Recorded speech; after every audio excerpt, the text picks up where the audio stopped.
তার সাথে ঠাকুর দেখা শেষ করে তারপর আমরা চলে গেছিলাম সরবেরিয়ায় সবথেকে বড় মাঠে যে ঠাকুরটা উঠেছে সেই ঠাকুরটা দেখতে যাওয়ার জন্য। আর তারপরে আমরা চলে গেলাম সে মাঠে। মাঠে গিয়ে ভিড় দেখলাম, ভিড় অনেকটাই ছিল। আর এখানে প্যান্ডেলটা তো প্রতি বছর খুবই ভালো করে, এবছরও দারুণ করেছিল। আর মাঠে তো দোকানপাটও বসেছিল খুব।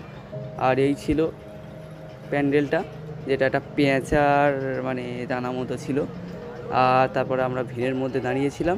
আর এখানে একটা টিভি মতো করেছিল, যেখানে দেখাচ্ছিল। আর ভিতরটা তো ছিল খুবই সুন্দর।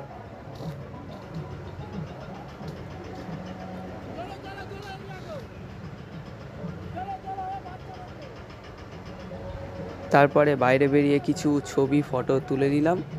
আর এর ভিতরের মধ্যে আমার যেটা সব থেকে ভালো লেগেছে, এই লোকটার মাথায় যে চাউমিন ফাউমিনগুলো ছিল, এই চাউমিনগুলো আমার সত্যিই খুব ভালো লেগেছে। আর এখানে ঠাকুরটা তো একদম অসাধারণ।